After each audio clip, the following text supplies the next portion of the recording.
ایک وقت ایسا بھی تھا کہ نہ عرش، نہ لوح، نہ قلم، نہ کرسی، نہ آسمان، نہ زمین. اللہ تعالیٰ نے جب ارادہ فرمایا مخلوقات کو پیدا کرنے کا تو وہ ارادہ ایک موتی کے شکل میں ظاہر ہو گیا. صارت درۃ بیضاء فنظر الیہا برحمت. اللہ تعالیٰ نے اس موتی کی طرف نظر محبت سے دیکھا تو فالتف، بس پانی پانی ہو گیا. دیکھنا کیا تھا کہ سارا پانا پانی ہو گیا.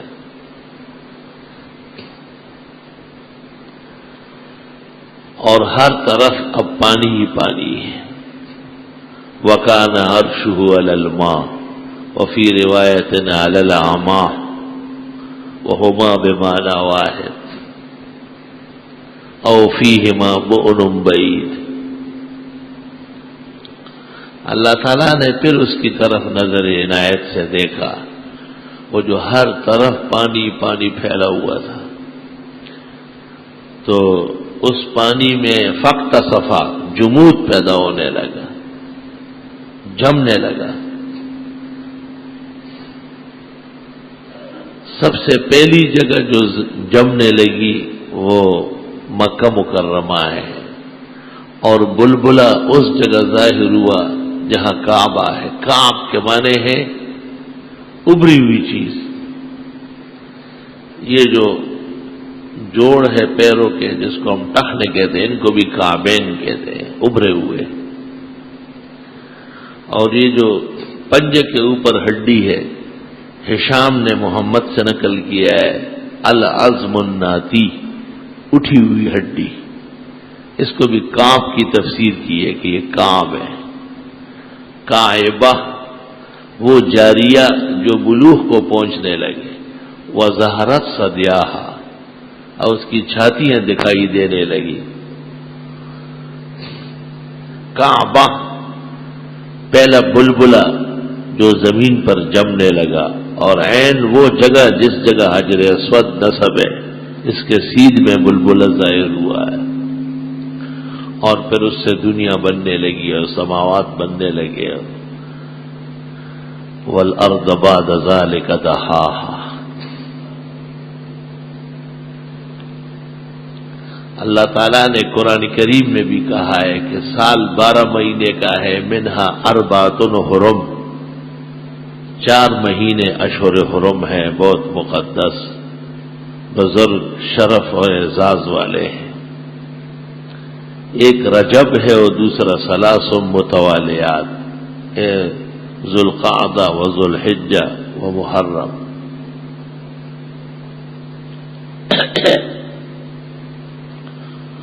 مشہور ہے کہ رجب میں عمرہ کرنا سنت ہے، لیکن درست بات یہ ہے کہ نبی کریم صلی اللہ علیہ وسلم نے کوئی عمرہ خود رجب میں نہیں کیا ہے. البتہ بیت اللہ شریف بننے کے بعد حضرت ابراہیم علیہ السلام نے جو عمرہ کیا ہے وہ رجب میں تھا، اور ذوالقرنین جو عمرہ کرنے گئے تھے وہ رجب کی 10 تاریخ تھی.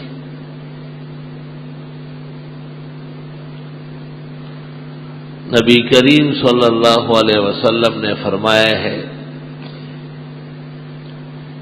کہ بیت اللہ شریف کعبہ، اس کے 2 دروازے ہونا چاہیے، ایک آنے والوں کے لیے، دوسرا جانے والوں کے لیے. اور ہر نمازی اور حاجی اندر اور باہر آئے جائے. یہ نہیں کہ صرف ماسٹر صاحب کے لیے 6 مرتبہ کھولا گیا ہے. وہ تقریر میں کہتا ہے کہ میرے ایمان میں شک کی ضرورت نہیں ہے، میرے لیے 6 مرتبہ کعبہ شریف کا دروازہ کھولا گیا اور میں اندر گیا. 7ویں مرتبہ میں کعبے پہ چڑھا اور میں نے اللہ اکبر کا نعرہ لگایا. پوچھنا چاہیے کہ ابو جہل لاہور کا رہنے والا تھا کیا؟ وہ مکی نہیں تھا، مکے کا باشندہ، اور وہ تو مکے والوں کا سردار تھا. سب کام اس کی اجازت سے ہوتے تھے. وہ کتنے ہزار مرتبہ اندر اور باہر ہو گیا ہوگا، لیکن جتنی کوتھی ہوتی انکل ہوتی، جیسے مردار تھا ایسے ہی ابو جہل دنیا سے روانہ ہوا۔ مسئلہ شرائع کے اتباع کا ہے، مسئلہ کعبے کے اندر اور اوپر جانے کا نہیں ہے۔ یہ ان لوگوں کو دھوکہ دے جن کو اسلام کے ابجد کا پتہ نہ ہو، جو پورے اسلام پر ایمان رکھتے ہیں اور پورے اسلام کے عزائم اور محاسن کو دین مانتے ہیں، وہ اس قسم کے شعبہ بازیوں سے نہیں متاثر ہوتے۔ دلقت بچ کر آئے دت تسبیح و مراقع، خود راز عمل ہائے نکوہی د برے دار۔ شیخ سعدی کہتے ہیں کن کچکول پھٹے ہوئے کپڑے اور پیروں کی شکل بنانا، اس سے ایمان نہیں آئے گا۔ اپنے اندر ایمان جیسے اعمال پیدا کر لو۔ حاجت بکلائے برکی داشتنت نیس، درویش صفت باش و کلائے تتری دار۔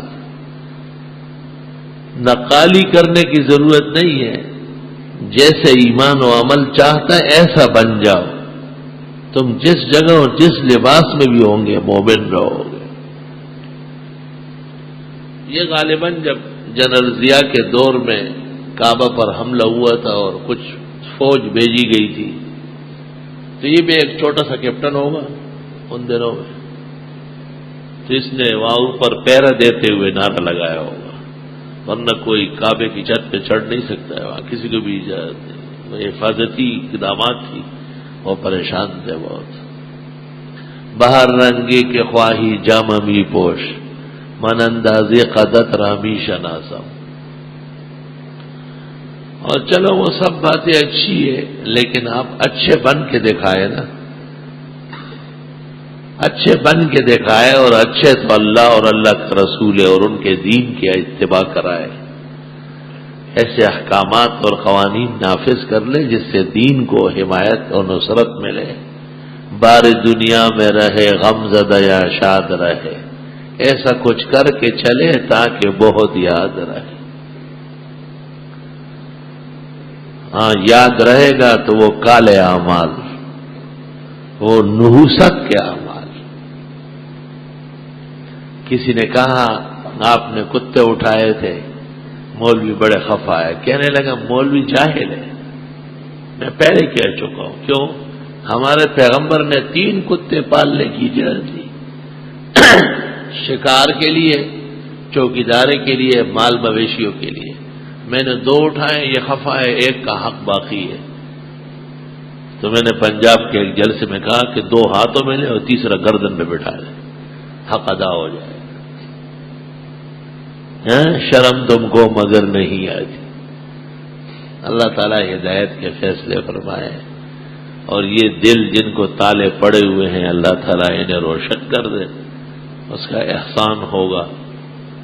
خدا تعالیٰ کسی کالے کو بھی ایمان نصیب فرمائے، کورے کو بھی روشنی دے۔ دین کے فوائد اس میں ہیں، لوگوں کو نقصان میں دین کا فائدہ نہیں ہے۔ حضرت صلی اللہ علیہ وسلم نے فرمایا ہے کہ مشرکین نے اپنی مرضی منوانے کے لیے کعبہ شریف کا کمرہ اوپر کر لیا، بہت زیادہ، فرمایا زمین پہ ہونا چاہیے۔ اور جس دن سے کعبہ شریف بنا ہے اس کے 2 دروازے تھے، ایک باب للداخلین اور ایک للخارجین۔ میری بھی خواہش ہے کہ اس کے 2 دروازے لگواؤں، بخاری شریف میں ہے، جس سے ایک سے لوگ اندر جائیں دوسرے سے باہر جائے تو رش نہیں بنے گا۔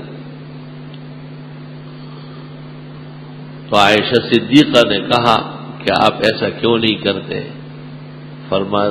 فرمایا لِأَنَّ قَوْمَكِ حَدِيثُ عَهْدِهِمْ بِالْإِيمَانِ، یہ لوگ ابھی ایمان لائے ہیں، ان کے دل و دماغ میں بس کعبہ یہی ہے جو ان کو نظر آتا ہے، ان کو یہ پتہ نہیں کہ یہ مشرکین نے بگاڑا ہے۔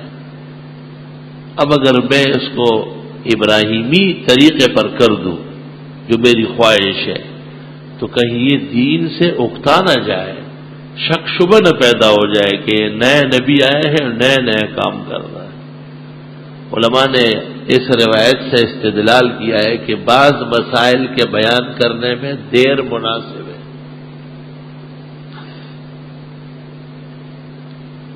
نیا نیا مولوی ہوتا ہے، گرم جوش خون یک دم ایک مسئلہ بیان کر لیتا ہے، مسئلہ صحیح ہوتا ہے لیکن لوگ متحمل نہیں ہوتے۔ ایک مسئلے کے لیے پہلے ماحول بنانا پڑتا ہے، اور اس ماحول کی وجہ سے وہ مسئلہ قیمتی بنتا ہے۔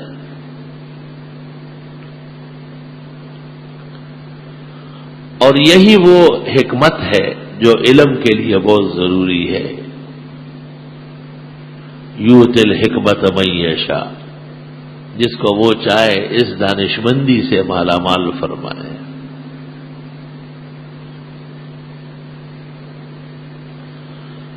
شاہ عبدالعزیز محدث دہلوی رحمت اللہ علیہ کی خدمت میں ایک ہندو پنڈت آتا تھا،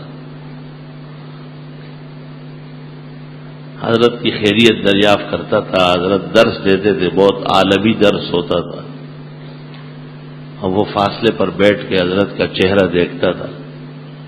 جب درس ختم ہو جاتا تھا پنڈت چلا جاتا۔ جب شاہ صاحب کا انتقال ہو گیا تو پنڈت بڑا رو رہا تھا۔ لوگوں نے کہا روتا ہے، ایمان نہیں لاتا؟ کہ ایمان کا تو شاہ صاحب نے بھی نہیں بولا ہے۔ ہائے ہائے، کہ ایمان کا تو شاہ صاحب نے بولا ہی نہیں، ایمان لے آؤ۔ کچھ دن گزر گئے تو بس ایمان لے آئے۔ کسی نے وجہ پوچھی، کہا پہلے تو شاہ صاحب کے چہرے سے گزارا ہو جاتا، اب چہرہ نہیں ہے تو پورا کام کرنے کے لیے ایمان ضروری ہوا ہے۔ علماء لکھتے ہیں کہ بیج زمین میں ڈلتا ہے تو اسی دن پودا نہیں نکلتا، کچھ وقت لگتا ہے اس میں۔ اکابر امت پختہ کام کراتے تھے تو لوگ مضبوط رہتے تھے۔ یہ ٹیلی ویژن اور وی سی آر اور اخبارات، اس کے ذریعے بڑی تبلیغ ہوتی ہے، لیکن وہ تبلیغ کچی ہے۔ اس پر دوسری تبلیغ آ جاتی ہے تو کوئی کہیں چلا جاتا ہے، کوئی کسی اور فرقے اور فتنے کا اعلی کار ہو جاتا ہے، پختگی نہیں ہوتی۔ تو حضرت نے فرمایا کہ عائشہ، لوگ تیرے نئے نئے مسلمان ہوئے ہیں، کعبے کو توڑ کر اور اس کے ایک کے بجائے 2 دروازے لگواؤں اور اوپر سے اس کا کمرہ ذرا نیچے کروں، یہ میری خواہش اور دلی آرزو ہے، لیکن لوگوں کو نقصان پہنچنے کا اندیشہ ہے، اس لیے میں نہیں کرتا۔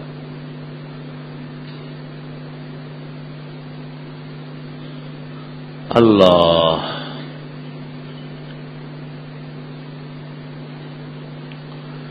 جب حضرت عبداللہ ابن زبیر کی خلافت آئی، عبداللہ ابن زبیر رضی اللہ تعالی عنہ سن 60 کے قریب خلیفہ ہوئے ہیں۔ 61-62 میں کربلا پیش آیا ہے۔ یہ واقعات اکٹھے ہوئے ہیں، لیکن عبداللہ ابن زبیر مکہ میں جم گیا، حکومت بن گئی، اور حضرت حسین رضی اللہ تعالی عنہ نے عراقیوں پر اعتماد کر کے اور تشریف لے گئے۔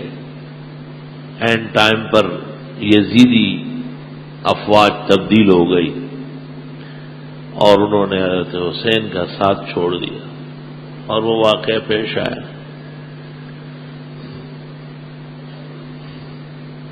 عبداللہ ابن زبیر جب برسر اقتدار آئے اور مکہ مکرمہ کے خلیفہ بنے، اس نے کعبے کو توڑا اور نبی کریم صلی اللہ علیہ وسلم کی خواہش کے مطابق اس میں 2 دروازے لگائے اور اوپر سے نیچے کر دیا، زمین سے ملا دیا۔ جب عبداللہ ابن زبیر شہید ہوئے اور عبد الملک ابن مروان کی حکومت آئی اور اس کا گورنر تھا حرمین کا حجاج ابن یوسف ثقفی البصری مبیر هذه الامہ. تو وہ بڑے سخت تھے، عبداللہ ابن زبیر کے خلاف تھے بڑے، تو انہوں نے پھر توڑا اور عہد رسالت میں جیسے تھا ایسا ایک دروازہ اوپر کر کے سیڑھی بنا کے اس طرح بنایا. عبداللہ ابن زبیر چونکہ اکثر حرم میں رہتے تھے تو وہ مخالفین ان کو ملحد فی الحرم کہتے تھے. مخالفین ایسی زبان بولتے ہیں کسی کی اچائی تھوڑا مانتے ہیں، ملحد فی الحرم، اور کہتے تھے کہ ہم ملحد فی الحرم کی تعمیر نہیں چھوڑیں گے. توڑ دیا، پھر پہلے کی طرح بنایا. خلیفہ منصور عباسی جب برسر اقتدار آیا تو منصور اور مالک مشترک اساتذہ کے شاگرد ہیں، اور حفظ حدیث میں خلیفہ منصور مالک سے اونچا تھا، لیکن حکومت اور خلافت نے مشغول کر لیا. تو خلیفہ منصور نے امام مالک کو استفتاء بھیجا کہ اس وقت حرمین کے امام آپ ہیں، آپ مجھے اجازت دے دیں کہ میں کعبے کو پھر توڑ کر اور خواہش رسول کے مطابق 2 دروازے لگوا کر اور حتیم کو اس میں داخل کر کے. امام مالک نے وہ تاریخی جواب لکھا ہے جس پر امت کے علماء فخر کرتے ہیں. امام مالک نے عجیب جواب لکھا بادشاہ کو، یا امیر المومنین انی لا احب ان اجعل بیت اللہ ملعبۃ للصلاۃ. بادشاہ اسلام دعا و سلام کے بعد میں اس کی اجازت نہیں دیتا کہ کعبہ بادشاہوں کا کھلونا بن جائے. پھر تیرا مخالفہ ہے پھر توڑے گا، رہنے دے اس کو جیسے ہے. وہی حجاج ابن یوسف ثقفی کا جاہلیت کی یادگار میں قیامت تک برقرار رہا. وفیہ حکم اللہ الموضوع. محدثین لکھتے ہیں اللہ کے اسرار و حکم اس میں موجود تھی.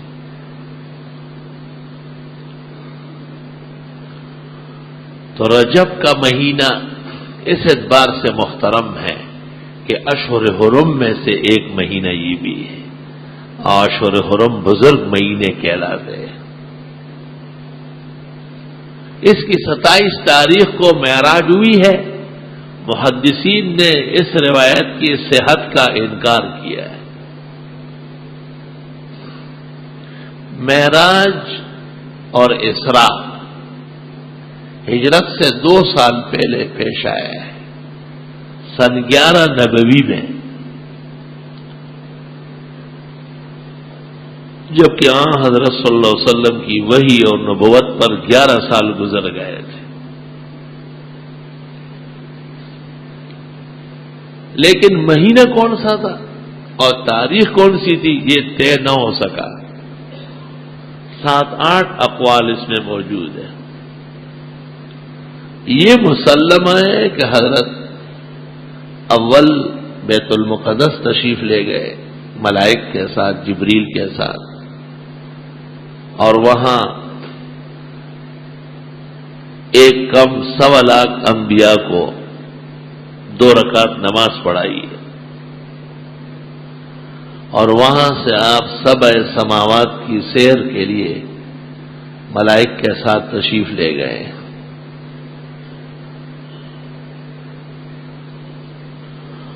اور بیت اللہ سے بیت المقدس تک کی جو زمین ہے، مسافت ہے، اس کے طے کرنے میں آپ پر ہر طرف زمین منکشف ہوئی ہے.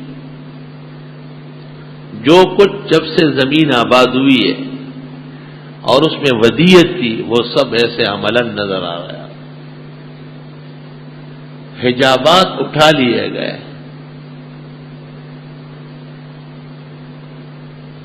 یہاں تک بڑھ گئے وارستگی یہ شوق کے نظارے، حجابات نظر سے پھوٹ نکلا حسن جانانا.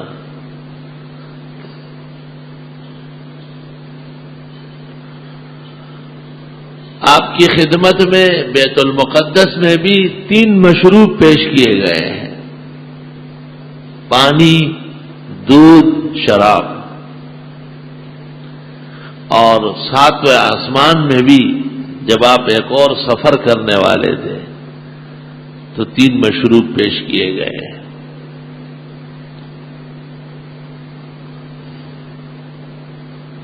جب 3 جام ایک جیسے سامنے ہو،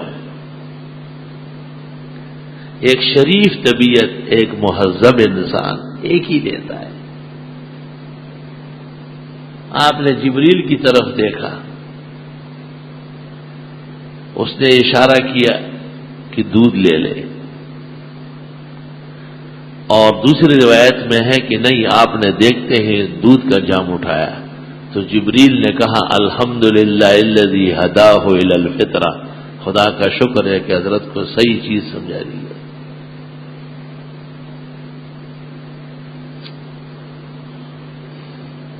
اگر آپ پانی لے لیتے تو بر ختم ہو جاتا، بحر ہی بحر ہوتا، امت صرف سمندروں میں ہوتی، باہر نہیں رہ سکتی۔ اور اگر آپ شراب پی لیتے، لغوت امتوں کا بخاری میں ہے، آپ کی ساری امت شرابی ہو کے بہک جاتی۔ امت میں ہر ناکردنی موجود ہے، ہر گناہ موجود ہے، لیکن شراب کی نفرت دیکھنے کی۔ 15ویں صدی میں بھی شراب اور شرابی نہایت قبیح ہے، بہت مذموم ہے۔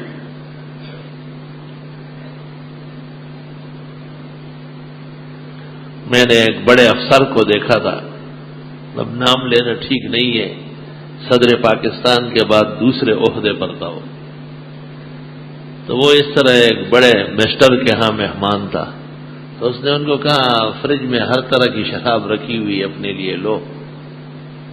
تو مجھے وہ یہاں واقعہ سناتا تھا کہ میں نے اس کے گھر میں مہمانی میں اس وجہ سے پانی بھی نہیں پیا ہے۔ داڑھی مونڈا، نماز کبھی پڑھے کبھی نہیں، پتہ نہیں کیا کیا کرتا ہے، لیکن شراب پر اس قدر ناراضگی۔ میں نے کہا یہ جو ہمارے نبی نے معراج کے راستے میں اور لیلۃ الاسراء میں 7 سماوات پر شراب کو ٹھکرایا ہے، اللہ تعالیٰ نے امت کے دل میں اس کی نفرت ڈالی۔ کامل و اکمل پیغمبر کے محاسن اعمال کا کرشمہ ہے صلی اللہ علیہ وسلم۔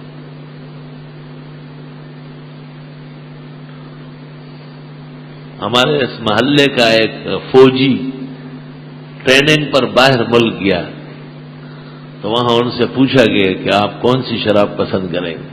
وہاں تو عام چیز ہے، اس نے کہا صرف پانی، ٹھنڈا پانی بس، میں نے یہاں جوس بھی نہیں پینا ہے، اس ڈر سے کہ اس میں بھی ہمیں واپس آ کے مجھے بتایا۔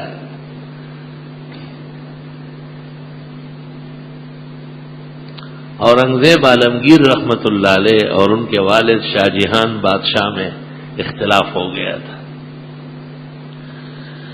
شاہ جہان بادشاہ بڑا مہربان، دیندار، سلیم الطبع تھا، لیکن روادار اتنا ہو گیا تھا کہ اسلامی عقائد بچانا مشکل ہو گیا۔ بعض لوگ اپنے آپ کو بہت بڑے روادار سمجھتے ہیں کہ ہم سب کے ہیں۔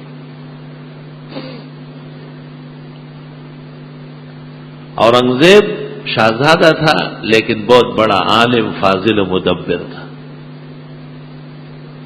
وقت کے اکابر علماء اور دانشمندوں سے مشاورت کی، رقعات عالمگیری میں سب موجود ہیں، سب نے مشورہ دیا کہ اگر آپ بچا سکتے ہیں تو ملک بچائیں۔ اس نے بادشاہ کو 400 مربع میل کے اندر مقصور کر دیا، چاروں طرف فوج لگا لی اور بادشاہ کا عمل دخل ملک میں اور رعایا میں ختم کر دیا۔ والد صاحب ہے، اورنگزیب خود مجدد زمانہ ہے، ہاتھ ڈالنا آسان تو نہیں، ادب دیکھے ذرا۔ اور شاہ جہان کی موت تک اورنگزیب نے اپنے آپ کو بادشاہ نہیں کہا ہے، ماں بدولت انہی کو لکھتے تھے، ان کو خط لکھتے تھے تو شاہ جہاں، ملک ہند، ملک الہند، اور بہت سارے القاب. وہ خفا تھا، وہ ان القاب پہ ایسے چرخی مار دیتا تھا کہ یہ غلط ہے. یہ ایک مثال دیتا ہوں آپ کو کہ شاہ جہان نے ایک خط میں بیٹے کو کہا کہ آپ میرے دربار کے علماء کو جوگی کہتے ہیں، یہ بے ادبی ہے. تو بادشاہ اورنگزیب جواب لکھتا ہے، وہ دونوں موجود ہے میرے پاس محفوظ ہے خط، کہ ماں بدولت ان کو کیسے عالم مان رہا ہے جبکہ ان کی موجودگی میں ہر کھانے میں 10-15 قسم کی شراب پلائی جاتی تھی، اور ان کا فتویٰ دسترخوان پر لگا ہوتا تھا کہ چونکہ بادشاہ سلامت کی صحت اس سے اچھی رہتی ہے اور اس صحت پر ہندوستان کے انسان و حیوان موقوف ہے، اس لیے بادشاہ کے لیے شراب پینا جائز. اورنگزیب آگے لکھتا ہے، جس ہستی پر پوری انسانیت کی ہدایت موقوف ہے محمد الرسول اللہ صلی اللہ علیہ وسلم، انہوں نے تو شراب پینے والے کے لیے سزا مقرر فرمائی، اور جو ان کے خلفاء ہے اور جن کی خلافت اللہ تعالیٰ نے تسلیم کی ہے وہ تو شرابی کو ملک سے نکالتے تھے اور ماں بدولت صبح سے شام تک شراب کے جام پیتے ہیں، اور یہ آپ کو جواز کے فتوے دیتے آئے. میں اس لیے ان کو مسلمان نہیں جوگی علماء مانتا ہوں. آگے سن لو جو تمہارے لیے سبق کی بات ہے. فرمایا میں نے اپنے اہلکاروں کو حکم دیا، احبا اور دوستوں سے گزارش کی کہ جس دسترخوان پر میں ہوں وہاں پر پھلوں کا نچوڑ، اس زمانے میں رس کو جوس کو نچوڑ کہتے تھے، نہ لایا جائے. میرے والد صاحب ایماندار اور باعمل ہونے کے باوجود قسم قسم کے جوس کی وجہ سے شراب کے عادی ہو گئے، اور اس کا میں خود گواہ ہوں. آگے لکھتے ہیں ہمارے دادا جان ظہیر الدین بابر جب مرغینان سے ہندوستان پر حملے کے لیے روانہ ہو رہا تھا تو صرف ان لوگوں کو ساتھ لیا جو سفر میں بھی نفلی روزہ رکھ سکتے تھے، اور روشدان سے ہندوستان تک میرے دادا جان نے 10 قرآن آتے وقت 10 قرآن جاتے وقت ختم کیے. ہم اس خاندان کے چشم و چراغ ہیں، اور ہمارے بڑوں نے اس لیے حج نہیں کیا کہ یہ رقم ہم ساتھ نہیں لائے، یہ ہندوستان کی ہے، ہم پرائے پیسوں پر کعبہ نہیں جائیں گے. یہ بادشاہ ہے اور ان کو آج ممبر پر ذکر خیر سے یاد کیا جاتا ہے اور قیامت تک یاد کیے جائیں گے. میں نے اپنے استاد حضرت اقدس مولانا یوسف بنوری مرحوم سے سنا تھا کہ حضرت فرماتے تھے مغلیہ سلطنت کے بادشاہان اپنے اپنے مقام پر کامل اولیاء تھے. آج لوگ محرمات کو، ناکردنیوں کو کچھ عیب اور گناہ ہی نہیں سمجھتے، اس لیے اللہ تعالیٰ نے 56 سال بے داغ اور بے عیب بلا شرکت غیر حکومت ان کو نصیب فرمائی. اور اورنگزیب کے انتقال سے لے کر آج تک مسلمانوں کو ایسی جامع مانی حکومت کسی ایک ریاست کی بھی نہیں ملی. وہ تو بات ہے تمہارے، بتاؤ تم کیا ہو.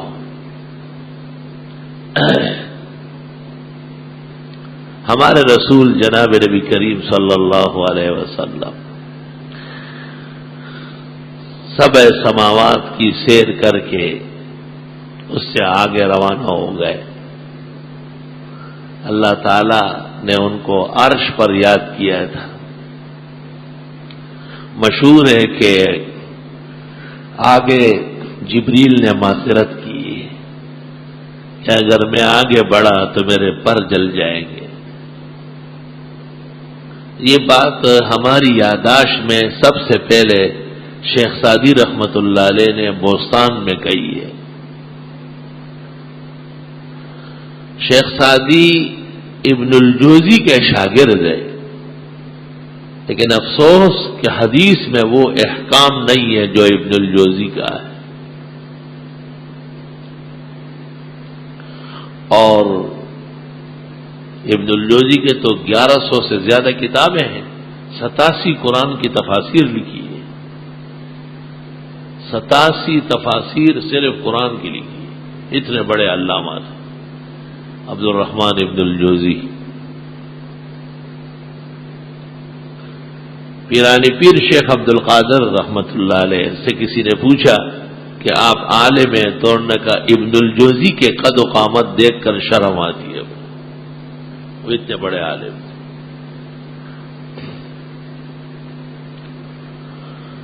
لیکن سعدی نے بوستان میں یہ شعر لکھا ہے کہ اگر میں آگے بڑھا تو بس میرے پر جل جائیں گے، جبریل نے کہا۔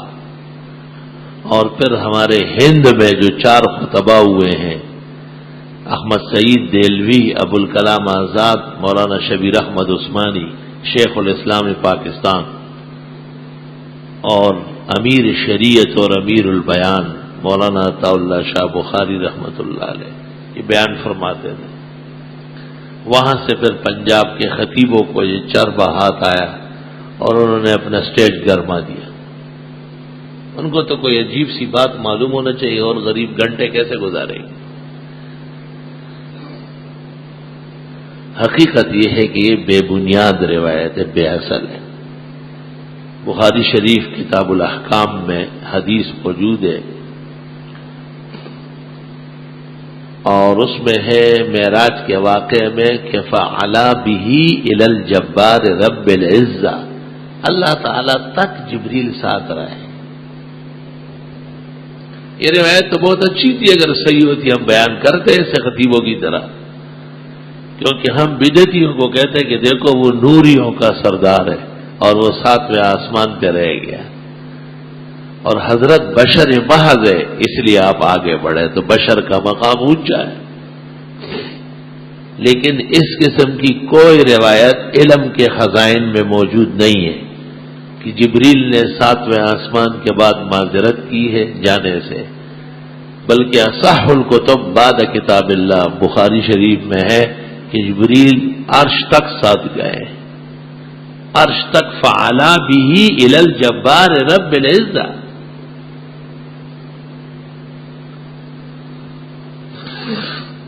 فعلا بہ، اعلی کا فاعل جبریل ہے، علی جبریل بہ بمحمد صلی اللہ علیہ وسلم الی الجبار رب العزہ۔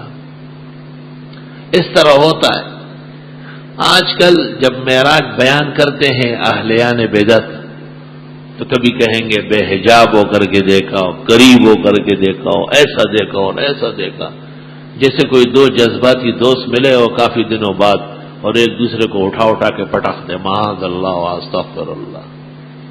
اس بیان کرنے والے کو اپنا ایمان بھی تو بچانا چاہیے۔ اور حضرت فرماتے ہیں کہ جب اللہ تعالی کی ذات کا جلوہ روشن ہوا، وہ تو روشن تھا، تو فسجدت لہ، میں سجدے میں گر گیا، اور میرے ہونٹ آپس میں مل گئے، وشفتای کالتودتین من الثلج، اور میرے ہونٹ ایسے ہو گئے جیسے برف کے ٹکڑے ہو، خوف کے مارے۔ آثار اور فقی روایات میں ہے کہ آپ سے کہا بمجئتنی یا حبیبی، کیا لے کے آئے ہو تاکہ خوف کم ہو جائے؟ آپ نے کہا تحیات للہ والصلوات والطیبات، خدایا بندہ کیا لا سکتا ہے، میری بدنی عبادات، قولی عبادات، مالی عبادات تیرے نام ہوگی، اس میں کسی کو شریک نہیں ہونے دوں گا۔ تو حق تعالیٰ نے کہا السلام علیکہ، وہ بدن محفوظ رہے، ورحمت اللہ، وہ اقوال رحمتوں سے لبریز رہے، وبرکاتہ، وہ مال بابرکت رہے۔ آپ نے 3 چیزیں پیش کی، 3 انعام مل گئے فوراً۔ جسم و جسمانیت سلامت رہے، اقوال مبارک رہے، مال بابرکت رہے۔ تو حضرت نے کہا کہ یہ تو بڑا زبردست احسان ہو گیا، اور آپ رحمت للعالمین ہیں، تو فرمایا السلام علینا وعلی عباد اللہ الصالحین، خدا یہ انعامات جیسے مجھے حاصل ہے آپ کے اور نیک بندوں کو بھی حاصل ہو۔ تو تمام ملائک جو سبع سماوات میں تھے ان کو کہا گیا کہ تم پڑھو اشہد ان لا الہ الا اللہ واشہد ان محمدا عبدہ ورسولہ. امت کو کہا گیا کہ تم نماز کے آخری قاعدے میں اس معراج کے واقعے پر بطور شکر کے درود شریف پڑھ لو. اللہم صلی علی محمد وعلی آل محمد کما صلیت علی ابراہیم وعلی آل ابراہیم انک حمید مجید. اللہم بارک علی محمد وعلی آل محمد کما بارکت علی ابراہیم وعلی آل ابراہیم انک حمید مجید. اور پھر دعا مانگو. یہ درود شریف پیغمبر نے تجویز کیا ہے معراج کے واقعے کے شکر میں اور تمام نمازوں میں اور پورے امت کے ہاں بال اتفاق، یہاں تک کہ روافظ کے ہاں بھی یہی درود. پختہ کتنا ہے مضبوط روافظ جو کسی چیز میں بھی ہم سے متفق نہیں ہے لیکن درود شریف پڑھنے میں متفق ہے. ایک فرقہ دنیا میں ہے جو متفق نہیں ہے، اس کو بدعتی فرقہ کہتے ہیں،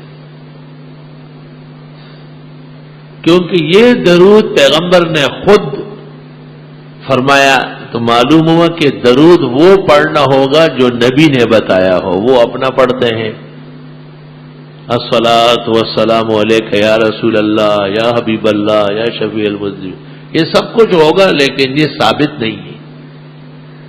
اور باتیں تو خیر لمیٹڈ اپنی کمپنی میں رکھیں، بنیاد دکھا دو پہلے. فاتوا برہانکم ان کنتم صادقین. 25 سال سے میں نے یہ چیلنج کیا ہے کہ یہ الفاظ نہ نبی نے کہے ہیں نہ سنے ہیں. بدعتیوں کے جس کو وہ درود و سلام کہتے ہیں، یہ الفاظ صحابہ کرام نے نہ پڑھے ہیں نہ سنے ہیں، تابعین نے نہ پڑھے ہیں نہ سنے ہیں. ہمارے چاروں ائمہ اور محدثین ستہ انہوں نے نہ سنا ہے نہ پڑھا ہے. تو بدعت کی کوئی ٹانگ ٹیڑھی ہوتی ہے اور سر پہ سینگ ہوتا ہے. اسی کو تو بدعت کہتے ہیں کہ اپنا بناؤ دین کے اندر اس کو داخل کرو اور لوگوں کو کہو کہ یہ پڑھو ورنہ تم وہابی ہو جاؤ گے.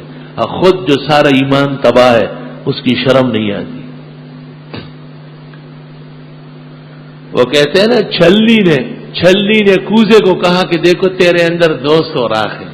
تو کوزے نے کہا تو اپنے آپ کو نہیں دیکھا 256 سوراخ والے الٹے بانس بریلی کو. معراج کا واقعہ بیان کرتے ہیں شرم تم کو مگر نہیں آتی.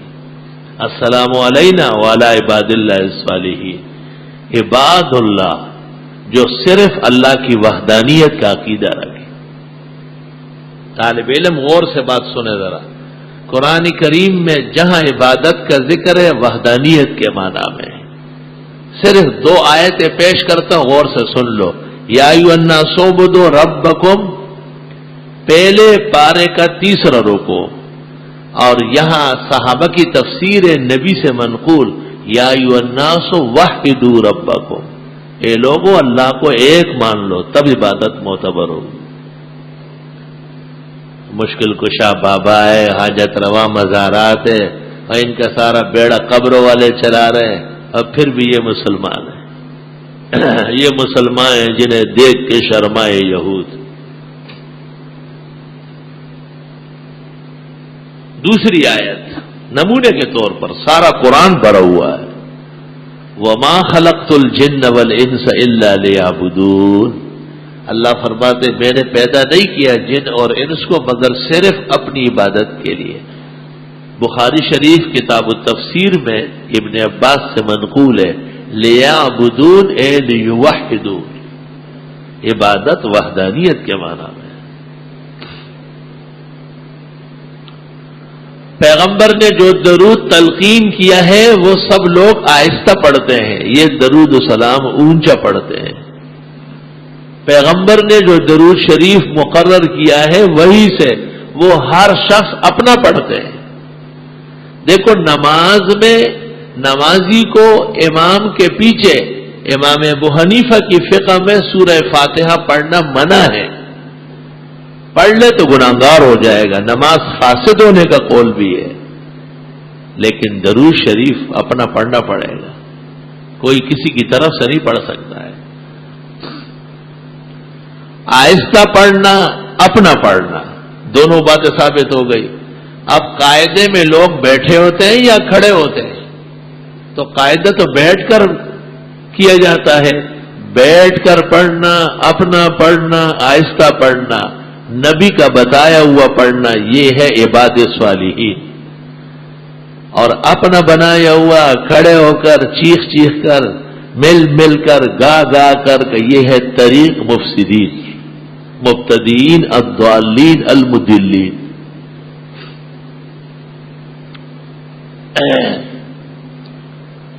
جناب نبی کریم صلی اللہ علیہ وسلم خدا کے حضور جب پیش ہوئے، کہتے ہیں ایسا دیکھا اور ایسا دیکھا۔ صحیح مسلم میں ہے، آپ سے پوچھا گیا ارأیت ربک، آپ نے دیکھ لیا؟ فرمایا نور انورا، وہ تو ایک نور ہے، کیسے دیکھا جا سکتا ہے؟ ذات الوہیت کا جلوہ تھا، اور اس سے عرش اور ماوراء العرش اپنی شان و شوکت سے منور تھا۔ اس لیے ام المومنین حضرت عائشہ فرمایا کرتی تھی، یہ روایت بخاری میں 30 جگہ سے زیادہ ہے اور مسلم اور ترمذی تمام معتبرات میں ہے، کہ ام المومنین فرمایا کرتی تھی ثلاث من تکلم بواحدۃ منہن فقد اعظم علی اللہ الفریا، 3 باتیں ہیں، کسی نے ان میں سے ایک بھی کہی اس نے اللہ پر بڑا جھوٹ بولا۔ من قال ان محمدا رأى ربہ، جو یہ کہے کہ محمد صلی اللہ علیہ وسلم نے اللہ تعالیٰ کو دیکھا ہے، فقد اعظم علی اللہ الفریا، اس نے اللہ پر بڑا جھوٹ باندھا۔ ومن قال ان محمدا خان فی النبوہ، اور جو یہ کہے کہ حضرت نے نبوت میں خیانت کی ہے۔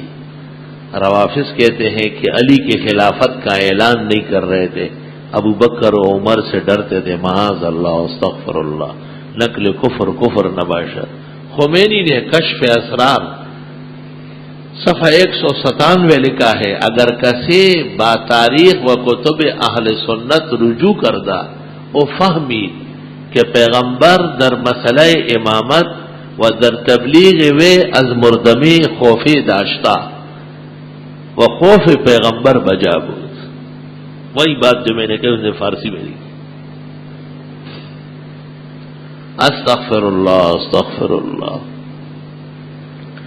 تیسری بات ام المومنین فرماتی ہے، جو یہ کہے کہ ان محمدن یعلم ما فی غد، اور بخاری کتاب الاحکام میں ہے من قال ان محمد یعلم الغیب، جو یہ کہے کہ حضرت کل کی خبریں جانتے ہیں بلکہ غیب دان ہے، فقد اعظم علی اللہ الفریا، اس نے اللہ پر بہت بڑا جھوٹ باندھا ہے۔ اللہ تعالیٰ نے حضرت صلی اللہ علیہ وسلم کو جو سچا مقام، عظمت کا درجہ، رفعت کا مقام دیا ہے، وہ اتنا بڑا ہے کہ اگر کائنات پر تقسیم ہو جائے تو کوئی بے مقام اور بے درجہ نہیں رہے گا۔ حضرت صلی اللہ علیہ وسلم کی رفعت عند اللہ اتنی زیادہ ہے، امت کو غلط بیانی اور جھوٹی حرزہ سرائی کی کوئی ضرورت نہیں۔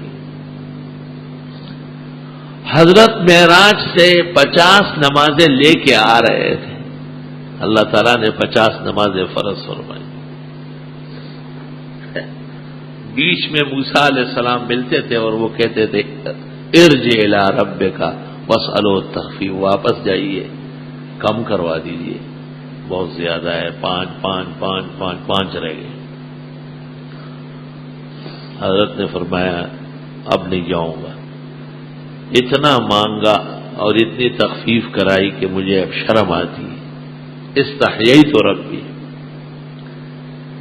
سوال یہ ہے کہ 5 تو کم ہو رہی، تو اگر اب بھی گئے تو بالکل ہی ختم ہو جائے گی۔ اس زمانے کے بے نمازی تو کہیں گے کیا یہ اچھا ہوتا، لیکن ان کو یہ پتہ نہیں کہ ان میں اور یہود و نصارہ میں فرق ختم ہو جاتا۔ دنیا میں مساجد ختم ہو چکی ہوتی، مساجد تو نماز کے لیے، انما المساجد للہ وللصلاۃ وللتلاوۃ۔ قدر زر زر گر شناسد قدر جوہر جوہری، قدر گل بل بل شناسد قدر دل دل رالی۔ جب حضرت نے کہا کہ بس اب میں اور نہیں جاؤں گا اور یہ 5 لے کے جاؤں گا، تو 7 آسمان میں اعلان ہو گیا، تلک خمس و خمسون، یہ 5 بھی ہے 50 بھی ہے، لا يبدل القول لدی وما انا بظلام للعبید، ترمذی شریف، میرا فیصلہ اور نہیں بدلے گا اور میں نے کوئی ظلم بھی نہیں کیا، اللہ کی طرف سے اعلان ہو رہا ہے۔ تلک خمس و خمسون، یہ 50 کے برابر ہے، یعنی ایک نماز پر 10 نے کیا تو 5 نمازوں پر 50 نے کیا، اور یا یہ کہ سارے سنن، اشراق، چاش، اوابین، تہجد، قیام اللیل، قبلیے، بعدیے، مؤکدہ، زوائد، غیر مؤکد، یہ سب جمع کر لے تو 50 کی تعداد پوری ہو جائے گی، لیکن اس کی شکلیں تبدیل کر لی۔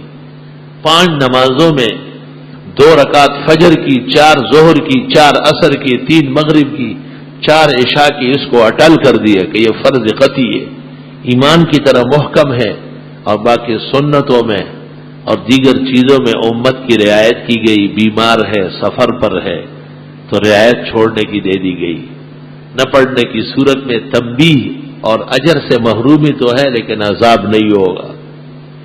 تلک خمس و خمسون، یہ 5 50 کے برابر ہے، لا يبدل القول لدی، اور میری باتیں نہیں بدلے گی، وما انا بظلام للعبید۔ حضرت صلی اللہ علیہ وسلم نے زکوٰۃ کے لیے لوگ مقرر کیے، آپ نے حج کے لیے حضرت ابو بکر کو امیر الحجاج مقرر کیا، لیکن یہ عجیب بات ہے کہ نماز عمر پر خود پڑھاتے تھے، کیونکہ آپ کو کہا گیا تھا اذا كنت فيهم فاقمت لهم الصلاة، جب تک آپ تشریف فرماؤ آپ خود نماز پڑھائیں۔ اور علماء عجیب بات کرتے ہیں، وہ کہتے ہیں کہ جو لذت اور حلاوت، جو عزت اور رفعت معراج میں ملی تھی وہی نماز میں ملتی،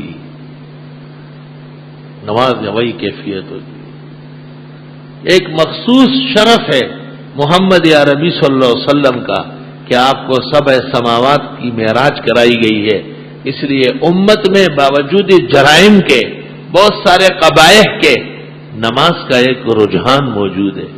جب جمعہ آتا ہے تو ان کی حیت تبدیل ہو جاتی ہے، جب عیدین آتے ہیں اور رمضان شریف شروع ہوتا ہے تو انہیں اپنے گناہوں کا احساس ہو جاتا ہے، اور گناہوں کے احساس کے بعد پھر ان کا رخ مسجد کی طرف اور نماز کی طرف ہوتا ہے، کیونکہ جناب رسول اللہ صلی اللہ علیہ وسلم کو جو سب سے بڑا تحفہ معراج میں ملا ہے وہ نماز کا ہے۔ تلک خمس و خمسون، لا يبدل القول لدی وما انا بظلام للعبید۔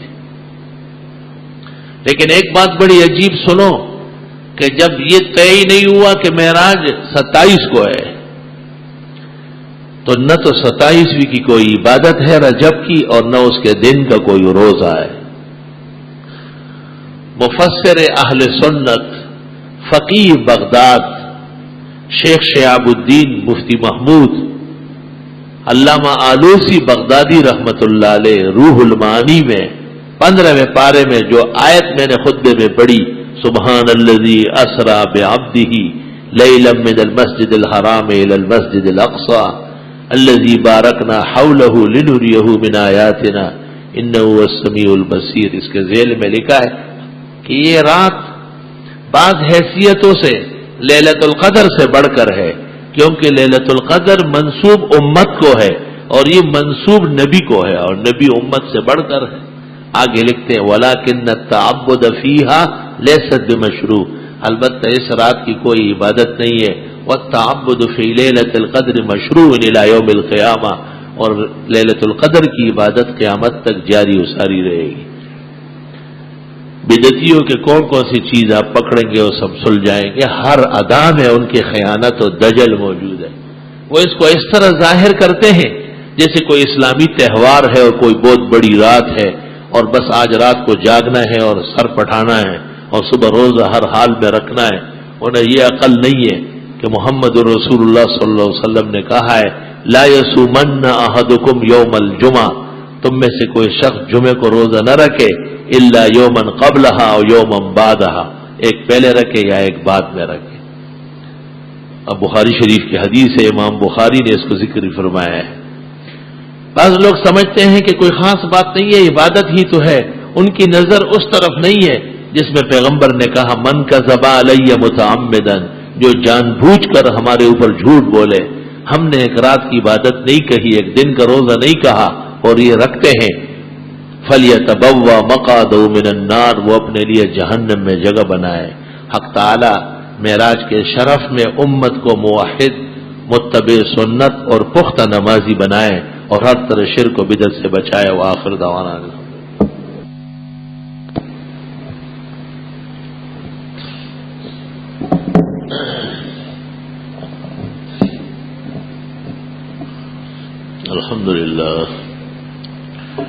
الحمد للہ حمدا کثیرا وسبحان اللہ بکرۃ واصیلا، اللہ اکبر کبیرا، اشہد ان لا الہ الا اللہ وحدہ لا شریک لہ، واشہد ان سیدنا ونبینا ومولانا محمدا احمد عبدہ ورسولہ صلی اللہ تعالی علیہ وعلی آلہ واصحابہ وبارک وسلم۔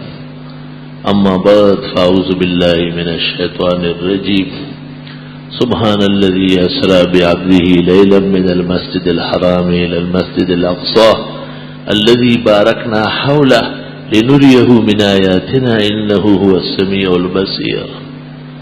وقال رسول الله صلى الله عليه وسلم ليلة أسري بي مررت بقبر موسى فإذا هو قائم يصلي في قبره، وقال صلى الله عليه وسلم في حديث مسلم هذا عند كثيب الأحمر، وقال صلى الله عليه وسلم لو أمر عليه لأدلكم عليه، وقال صلى الله عليه وسلم سألوني أشياء لم تحضرني فرفع الله لي البيت فكنت أطوف به وأجيب عنهم، وفي رواية فتجلى لي البيت۔ وقالت عائشة الصديقة أم هذه الأمة زوجة رسول الله صلى الله عليه وسلم في الدنيا والآخرة، ثلاث من تكلم بواحدة منهن فقد أعظم على الله الفرية، من قال إن محمدا رأى ربه فقد أعظم على الله الفرية، ومن قال إن محمدا خان في النبوة فقد أعظم على الله الفرية، ومن قال إن محمدا يعلم ما في غد أو يعلم الغيب فقد أعظم على الله الفرية۔ بارك الله لنا ولكم في القرآن العظيم، ونفعنا وإياكم بالآيات والذكر الحكيم، إنه تعالى جواد قديم كريم، ملك بر ورب رؤوف رحيم۔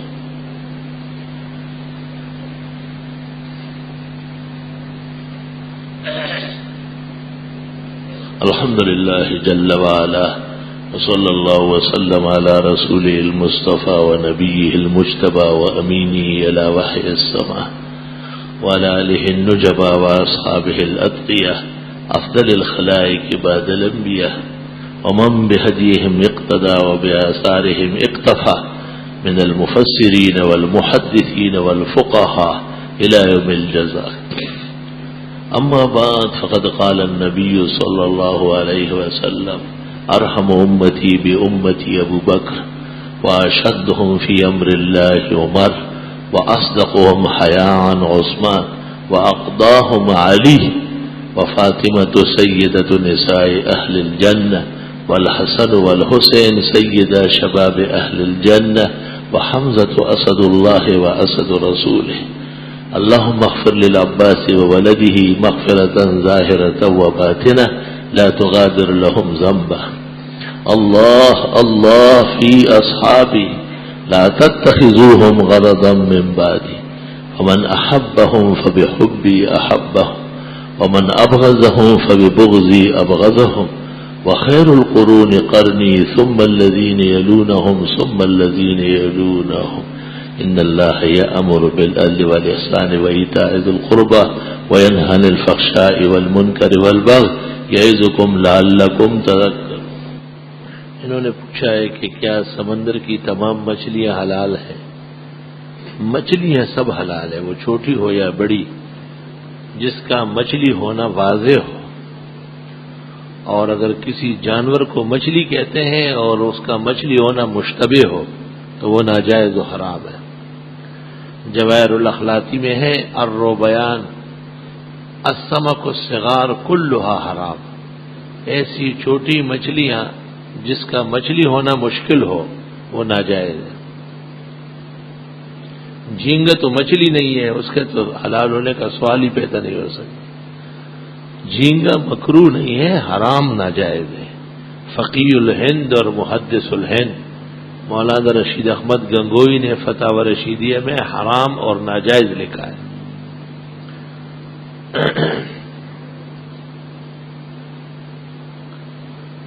رات کے بیان میں آپ نے فرمایا 27 جب میرا کی تاریخ کمزور روایتیں پوچھنا ہے کہ صحیح تاریخ ربیع الاول، ربیع الثانی، جمادہ تینوں مہینوں کی تاریخیں آئی.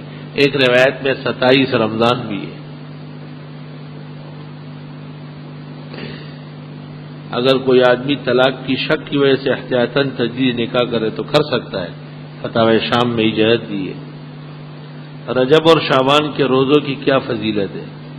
اچھی بات ہے. حضرت صلی اللہ علیہ وسلم رجب میں بھی روزے رکھتے تھے اور شعبان تو ام المومنین فرماتی ہے گویا کہ روزے ہی روزے ہوتے تھے. نکاح کے وقت طلاق کا حق عورت کو تحریری طور پر تفویض کر دیا گیا. کیا اس کے بعد ہمیشہ کے لیے مرد اس حق سے محروم ہو گیا اور عورت جب چاہے اپنے اوپر طلاق لاگو کر سکتی ہے؟ یہ مرد جب نکاح کے وقت ہی اپنا حق اس کے سپرد کر رہا تھا تو رہ کیا گیا ہے؟ تفویض طلاق سے یہی صورتحال پیدا ہوتی ہے. دیار غیر میں رہنے والے مسلمانوں کو یہ مشورہ دیا جاتا ہے کہ یہودی کے ہاتھ کا ذبیحہ حلال ہے اور وہ مسلمان اس کو کھا سکتے ہیں. سوال یہ کہ یہودی عزیر کو خدا کا بیٹا کہتے ہیں اور مریم کی پاک دامنی پر بھی شک کرتے ہیں. اس صورت میں ان کا ذبیحہ مسلمانوں کے لیے کس طرح حلال ہے؟ یہی یہود تھے جو قالت الیہود عزیر ابن اللہ وقالت النصارى مسیح ابن اللہ. یہی یہود تھے جو غلط باتیں اور غلط عقیدے رکھتے تھے لیکن اہل کتاب مانے گئے ہیں. اب بھی قیامت تک جو یہود و نصارہ موسیٰ علیہ السلام اور توریت، عیسیٰ علیہ السلام اور انجیل پر ایمان رکھتے ہیں وہ جتنے بھی خراب ہو، ان کی بیوی عورتیں مسلمان کے لیے حلال ہے اور ان کا ذبیحہ مسلمان کے لیے اجازت ہے استعمال کرنے کی، کوئی فضیلت نہیں ہے. شب برات میں کون سے اعمال بجا لانا چاہیے؟ شب برات ابھی دور ہے، 15 شعبان کو کہتے ہیں. اس سے پہلے سب باتیں ہو جائے گی انشاءاللہ. اگر کسی کا بیٹا والد کی زندگی میں فوت ہو جائے تو اس کا پوتا یعنی بیٹے کی بیوی وراثت کا حقدار ہوں گے؟ نہیں. جو بیٹا اپنے ماں باپ کی زندگی میں فوت ہوا اس کی اولاد اپنے دادا اور دادی سے وارث نہیں ہوگی. اسی طرح مرحوم بیٹے کی بیوہ اور اس کی اولاد ان کی کوئی وراثت نہیں ہے. بہتر ہے کہ دادا یتیم پوتوں کے لیے وصیت کر لیں.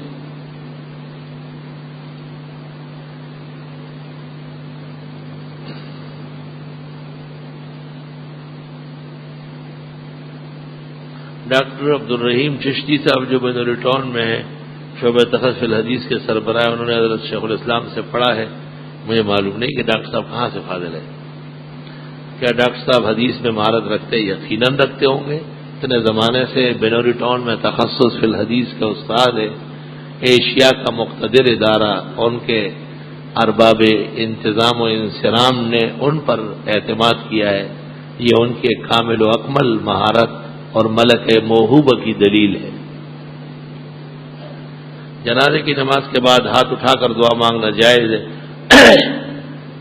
فقہاء نے لکھا ہے کہ جنازے کے بعد دعا نہ مانگی جائے. مرقات شرح مشکات جلد 4 صفحہ 134 ولا يدعو للمیت بعد صلاة الجنازہ لأنه يشبه الزیادة فی الجنازہ.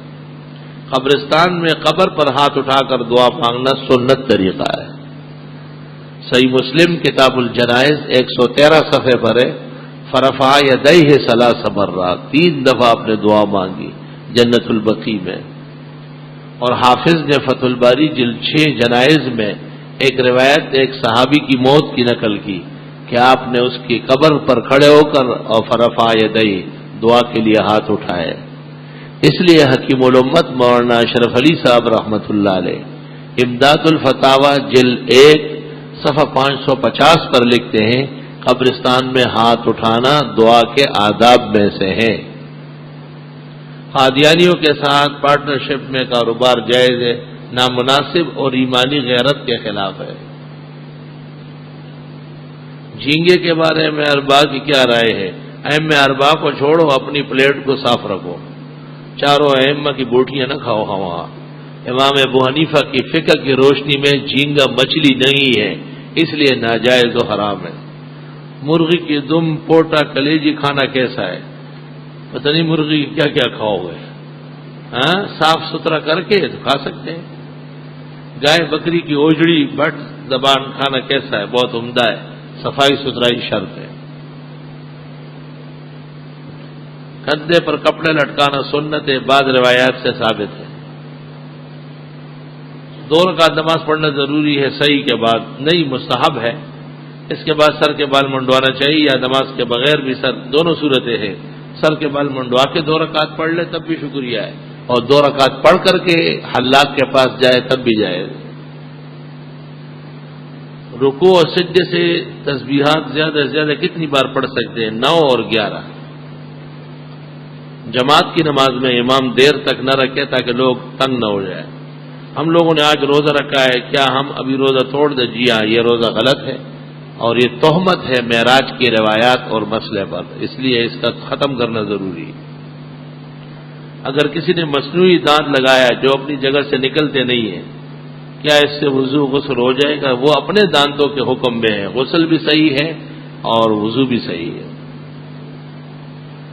پیغمبر صلی اللہ علیہ وسلم کا معراج جسمانی تھا روحانی؟ جسمانی بیداری کے عالم میں. اہل سنت کا عقیدہ اس پر کیا؟ اہل سنت کا ایمان ہے کہ آپ کی معراج جسمانی تھی، بیداری میں تھی، خواب نہیں ہے اور روحانی نہیں ہے. تہجد پڑھنے کا بہتر وقت صبح صادق سے آدھا گھنٹہ پون گھنٹہ پہلے، اور اگر تہجد رہ جائے تو دن میں پڑھنا چاہیے اتنی رکعات. آپ نے سب سے لمبی عمر پانے والے پیغمبر کا نام بتایا تھا، جرجیس علیہ السلام. حرم شریف میں رمضان کے آخری عشر میں لیلۃ القدر پڑھی، قیام اللیل پڑھی جاتی ہے. اس کے 1 گھنٹے بعد نماز تہجد کی اذان ہوتی ہے. واضح کر دے کہ نماز تہجد پڑھی جائے گی یا نہیں. قیام اللیل 8 رکعت پہلے ہے اور تہجد 12 رکعت اس کے بعد ہے، اور افضل اس کے بعد پھر وتر پڑھنے ہیں.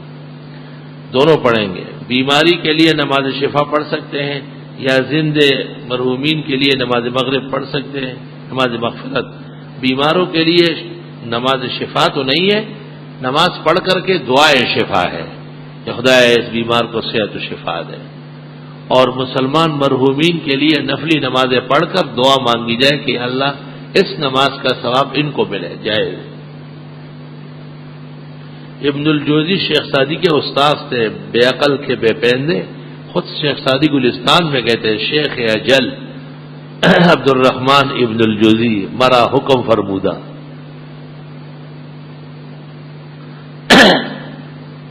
جن نمازوں میں فرض کے بعد سنت موقدہ ہے تو ان میں آیت الکرسی اور جتنے بھی وظیفے ہیں سنتوں کے بعد ہونا چاہیے. ان صاحب کا قیام مکہ مکرمہ 15 سے زیادہ ہو، کیا ان کو مینا عرفات میں قصر نماز نہیں؟ جو مکہ مکرمہ کے اندر 15 دن کے قیام مسلسل کی نیت کر لے تو وہ عرفات مزدلفہ اور مینا میں پوری نماز پڑھے گا. اور اگر مزدلفہ مینا عرفات سمیت 15 دن بن رہے تو وہ مسافر ہے، وہاں رباعی سنائی پڑے گا. غیر مقلد کہتے ہیں کہ تشہد میں بیٹھ کر شہادت کی انگلی کو مسلسل حرکت سنت سے غلط کہتے ہیں، ثابت نہیں ہے، جھوٹ بول رہے ہیں. فحرکا کا مطلب یہ نہیں کہ حرکت دی، بلکہ فرفع، انگلی اٹھائی آپ نے. اگر کوئی مسلمان عورت کسی قادیانی مرد سے شادی کرے تو کیا یہ شادی جائز ہے؟ مسلمان کا نکاح کافر سے منعقد ہی نہیں ہوتا. نکاح منعقد ہی نہیں ہوا، دونوں اجنبی ہیں اور زنا میں مشغول ہے. اے ایمان اگر تم اللہ کے دین کی بات کرو گے تو اللہ تمہاری مدد کرے گا. اللہ تعالیٰ تمام قوم پر خود قادر ہے. پھر انسان کو کہنے کا کیا مطلب ہے؟ اللہ تعالیٰ انسانوں کو حکم دیتے کہ وہ دین کی مدد کرے. یہ کیا بیوقوفی کی بات ہے؟ اللہ تعالیٰ غنی الاغنیاء ہے اور حکم دیتے کہ تم زکوٰۃ میرے نام پہ دو. اور حدیث میں فرمایا زکوٰۃ پہلے اللہ کے ہاتھ میں جاتی ہے پھر مستحق بندے کو ملتی ہے. ہمارے محلے کے ایک بزرگ اینڈ فٹ بال کھیلنے سے منع فرماتے ہیں ہمیں. اچھا جب ہم نے ان سے وجہ پوچھی تو انہوں نے کہا کہ جب حضرت حسین کو شہید کیا تو ان کے سر مبارک سے وہ لوگ فٹ بال کھیلتے تھے. تم اور وہ بزرگ دونوں عجائب گھر لاہور کے لائق ہو. تم اور وہ بزرگ دونوں اپنے سر ملاتے رہو, یہ اچھا ہے. دونوں بکواس ہے. فٹ بال, گیند, دیگر کھیل سب جائز ہے جس میں حجاب اور شرعی حدود کی رعایت ہو. البتہ نمازوں کے اوقات کا تحفظ ضروری ہے. اور وہ بزرگ سے کہو کہ لمیٹڈ کمپنی کا مال جو ہے نا اپنے گھر پہ رکھے, باہر نہ لائے. اگر کوئی قاری رمضان میں قرآن تراویح سنائے اور اس کے پیچھے دوسرے کوئی لقمہ دینے والا نہ ہو, درست اور جائز ہے. قاری صاحب احتیاط سے پڑھے کہ غلطی نہ آئے. استنجا کر کے جب آدمی اٹھتا ہے تو پانی ٹانگوں پر بہہ جاتا ہے. اس پانی کی پاکی و ناپاکی کی وضاحت کرے. پہلے اپنے آپ کو پاک کر لے, پھر پاک پانی بہے گا, اور غلط پانی نہ بہایا کرو. جب اچھی طرح یقین ہو جائے کہ 3 دفعہ جسم دھل گیا, اس کے بعد جو پانی ٹپ گیا وہ معاف ہے. مصلی پر بیت اللہ اور روزے کی تصویریں بنی ہے, اس پر نماز درست اور صحیح ہے. وسوسہ شیطان کی طرف سے. میں نے قسم کھائی کہ کسی بریلوی کے پیچھے نماز نہیں پڑھوں گا. تاہم میں نے ایک جنازے کی نماز بدعتی کے پیچھے پڑھی. جنازہ اصل میں نماز نہیں, یہ دعا ہے. نہ اس میں رکوع ہے نہ سجدہ ہے. اس لیے یوں کہیں کہ دعائے میت کے لیے میں خود کھڑا ہو گیا. اس میں امام ایسے ہی مفروضہ ہے. آغا خان اسپتال میں ایک مسجد ہے, اس میں امامت اسپتال کے زیر انتظام چل رہی ہے. کیا اس کے پیسے تنخواہ کے طور پر جائز ہے؟ جو امام وہاں مقرر ہے مسلمان, اس کی تنخواہ درست اور صحیح ہے. ایک عورت اہل تشیع, اس کے ہاتھ کی کوئی چیز کھانا مناسب نہیں ہے, بچنا بہتر ہے. جس مقام پر مولوی نہ ہو یا کوئی بھی نکاح پڑھانے والا ہو یا کوئی حضور ہو, صرف مرد اور عورت کی آپس میں حجاب قبول ہو جائے, نکاح درست ہو جائے گا. لیکن صرف مرد اور عورت آمنے سامنے بیٹھ کر نہیں, اور مسلمان گواہ موجود ہو. بعض مساجد میں جمعے کے فرض کے فوراً بعد مسجد کے لیے چندہ جمع کرتے, جس سے صفوں کی سنت و ادائیگی میں تاخیر ہوتے. یہ ایسا کرنا درست نہیں ہے, غلط طریقہ ہے. یہ کرایہ دار سے جو رقم مالک مکان ڈپازٹ کے طور پر لیتا ہے, اس پر زکوٰۃ کرایہ دار دے گا. یہ رقم جس کا ہے وہی زکوٰۃ دے گا. یہ فیصلہ تم کر لو کہ رقم کس کی ہے. عرض یہ کہ میری بچی کا نام اسرا ہے اور وہ رات بھر اکثر روتی ہے اور جاگتی ہے. کیا اس کے نام کا اثر تو نہیں ہے؟ شرم تم کو مگر نہیں آتی. جیسے کوئی کہے کہ میں نے اپنے بیٹے کا نام خبیث رکھا ہے اور وہ روزانہ گالیاں دیتا ہے, اور پھر پوچھے کہ خباثت کا اثر تو نہیں ہے. شرم و حیا ہوتی تو ایسا نہ لکھتے. نام خود تم نے غلط لے رکھا ہے اور وہی ہو رہا ہے, اور پوچھتے کہ کہیں اس کا اثر تو نہیں ہے. بیٹھے رہو اور یہی نام برقرار رکھو. جب وہ تیرے اور ماں کا منہ نوچے نا تب سیدھے ہوں گے آپ. شادی میں دولہے کو ہار پہنایا جاتا ہے. اس طرح طلباء کے فارغ ہونے کے بعد بھی معاملہ ہوتا ہے. آئے یہ جائز ہے؟ شادی یا خوشی کے موقع پر نرے چند پھولوں کا ہار بطور مسرت اور ابتہاج کے شاہ عبدالعزیز محدث دہلوی اور حاجی امداد اللہ مہاجر مکی رحمہم اللہ نے اجازت دی ہے. علماء دیوبند نے سب کو منع فرمایا ہے. اور طلباء کے فارغ ہونے پر ہار پہننا یہ تو شرم کا باعث ہے. طلباء نے پھولوں کا ہار سیرا نہیں پہنا, اپنے علم کو ختم کرنے اور بے عزتی کا ہار گلے میں پہنا ہے. ایسے طلباء کو اللہ کبھی بھی دین کی خدمت کا موقع نہیں دے گا. در بدر اور مٹی بر سر عمر بھر ذلیل و خوار ہوں گے. جو حدیث پڑھ کر کے حدیث کی عزت و ناموس پر مٹی ڈال رہا ہے. میں سندھ میں ایک مدرسے میں بخاری کے ختم کے لیے گیا. سندھ کے مدرسے ایسے بس برائے نام سے ہوتے ہیں, 2-4 طلباء ہوتے ہیں, لیکن احباب ہیں. چلے گئے ہم. راستے میں دیکھا تو شیخ الحدیث صاحب, ناظم صاحب, محتمم صاحب کھڑے ہیں. میں نے سمجھے کہ یہ ہمارے استقبال کے لیے ہے. ہم سے ملے. میں نے پوچھا, کہنے لگے طلباء گم ہو گئے صبح سے, 2-3 طلباء تھے وہ غائب ہیں. میں نے کہا کوئی بات نہیں, آپ تو ہے نا. کہا. میں نے کہا آپ کو کلمتان پڑھا لیں گے. پھر میں نے کہا وہ گم نہیں ہوئے, وہ حیدرآباد گئے ہیں سیرے لینے. کہا اچھا, بہت خوش ہو گئے. میں نے کہا ان کو تو سال بھر کتاب پڑھائی گئی, دین تو پڑھایا نہیں گیا. ان کو کس استاد نے کہا ہے کہ سیرے پہننا بدعت ہے؟ چنانچہ 1-2 گھنٹے بعد دیکھا تو ہر طالب علم اپنے لیے ایک ٹوکری بھر کے لے. میں نے کہا مبارک ہو, جو آپ نے پڑھایا ہے اس کی سزائے بھگتتے رہو. داڑھی بڑھائی شیخ جی نے سن کی سی, مگر وہ بات کہاں مولوی مدن کی. ہر دورہ نہیں ہے, بہت سارے دورے شرم اور بے عزتی کے دورے ہیں, لیکن عقل نہیں ہے کہ وہ سمجھ لے. نماز جنازہ کس نے پڑھایا؟ حضرت صلی اللہ علیہ وسلم کا تمام صحابہ نے جنازہ پڑھا ہے, پڑھایا کسی نے نہیں. مکان دکان کی خرید و فروخت کے 2 طریقے رائج ہے, ایک طریقہ ملکیت کا, دوسرا طریقہ پگڑی کا. صحیح یہ ہے کہ دونوں درست اور صحیح ہے. بازار میں متحمل ہے, جائز ہے. کوئی مہینے یا کوئی دن ایسا ہے جس میں شادی کرنے سے منع فرمایا؟ ہرگز نہیں. کوئی دن, کوئی گھڑی, کوئی لمحہ ایسا نہیں ہے جس میں شادی سے منع ہو. شوال کے بعد کے مہینے میں شادی کرنا دین کے لحاظ سے, شوال کے مہینے میں نکاح کرنا, رخصتی کرنا سنت طریقہ ہے. ترمذی شریف کتاب النکاح میں ام المومنین حضرت عائشہ نے کہا, اے لوگوں جب بھی نکاح کرو اور رخصتی کرو شوال میں کرو. پیغمبر کے اکثر نکاح شوال میں ہوئے.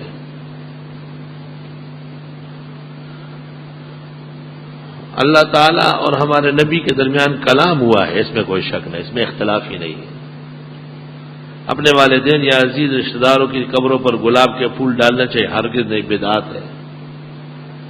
تبلیغی جماعت کا کام کس حد تک درست ہے؟ 100% درست ہے, عین دین کے موافق ہے. تبلیغیوں میں اچھے اور برے خراب ہیں, لیکن تبلیغ کا عمل اکابر و اسلاف کی امانت, خالص دین کا عمل, مسلمانوں میں درد دین, فکر اسلام, اہمیت نماز, احترام مسجد اور علم پیدا کرنے میں تیر بہدف عمل ہے. وفاق کے تخت ہمارا درجہ سازہ کا امتحان ہو رہا ہے, جس میں 17 قصہ میں شامل. دعا فرمائے کہ اللہ میں کامیاب فرمائے, آمین. مولانا سلیم اللہ خان صاحب سے دعا کراؤ تو جلدی پاس ہو جاؤ. آپ کے استاد محترم مولانا عبدالحنان نے بخاری محمد الحسن سے پڑھی, حضرت مدنی سے حضرت شیخ الہند کو دیکھا بھی نہیں ہے.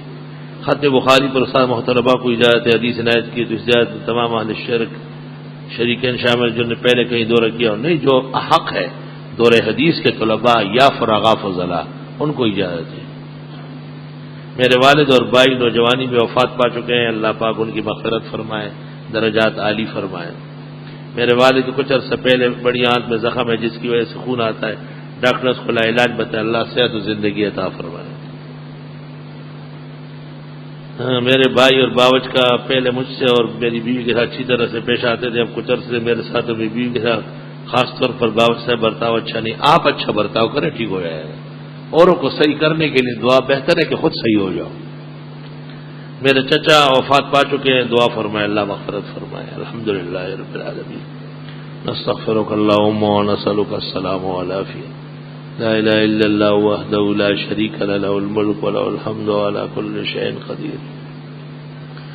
اللہ جنہوں نے بیماروں کے لیے کہا ہے خدا ان کو صحت شفا عطا فرما, جنہوں نے مرحومین کے لیے کہا ہے اللہ ان کی بخشش فرما, جن بچوں یا بچیوں کے نام نامناسب ہے اللہ ان کو اچھے اور بہترین نام عطا فرما, اور ان سے جو ان کو مضرت و نقصان پہنچ رہا ہے اللہ ان کو صحت شفا عطا فرما. صلی اللہ تعالی علیہ خیر.